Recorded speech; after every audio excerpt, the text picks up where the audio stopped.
Guys, welcome to another video. This is Pierre Gonzalez. Hoping you're having a great week. In this video, we're gonna keep talking a little bit more about the Mistress of the Abyss. As you may remember, on our past video, we spoke about the origins of the Mistress of the Abyss, how things began to shape around Sheryl and the forces that are surrounding her, and how is she gonna deal with these things that are coming into her life. Was she predisposed to it? Was she somehow cursed by somebody? Let's jump into that right now. So where all the inspiration came to develop this book. I'm quite a horror fan myself. I'm in love with the old horror, the one that belongs to The Exorcist, to Hellraiser. And one of my quite favorite from Keanu Reeves, Constantine. Oh my god, those are my things, those are my topics that I wanna work on and that I would love to develop this, to bring this book into hopefully a movie or something.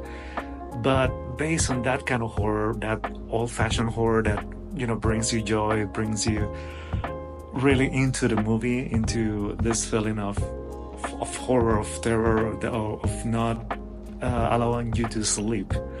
So that's my goal with it.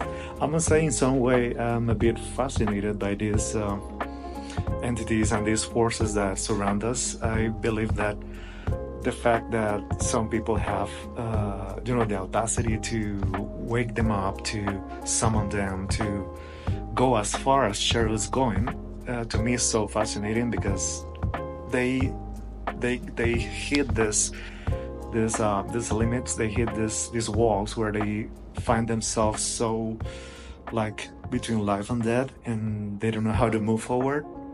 But not Sheryl. Sheryl truly keeps going. She drags Leanne on this mess where she is. Most importantly, what do you think is the answer from Leanne to Sheryl? Because eventually she's gonna break it down to her and she's gonna tell her, hey, I had this experience, I was just doing my regular yoga and I heard something. I am not quite sure what it was, but I'm quite sure it was there. It was there next to me, whispering to me, and I cannot wrap my head around it. I don't know what it was, but I want you to listen. And that's the part that is coming. Sheryl invites Leanne to her house. They have lunch. They remember their old times when they were in university, how they met, and all the things that they have gone through together. But this is something quite different. And most importantly, then Leanne starts to unveil her own secrets to Sheryl.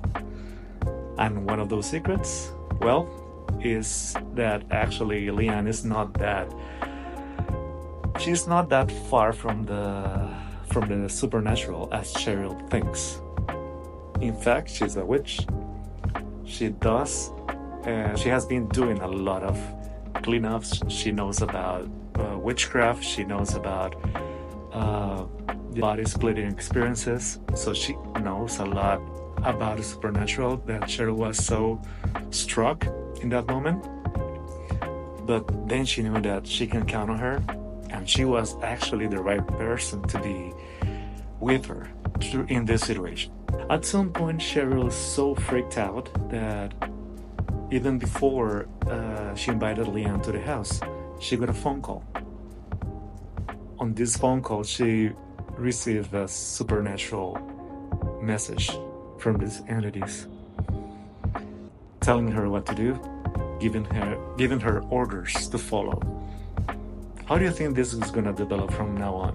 Now that Leanne is dragged into the conversation, now that Sheryl knows that she's not as naive as she thought she was, or as, let's say, not knowledgeable about the spiritual world. How do you think things are gonna develop from now on? And how that's gonna affect their friendship in the long term? Please remember to stay tuned. Go to my website, www.pierregonzalez.com, for more. If you're new to the channel, please subscribe. And Pierre, nice to meet you if it's the first time you're seeing me, and see you next time. Bye-bye.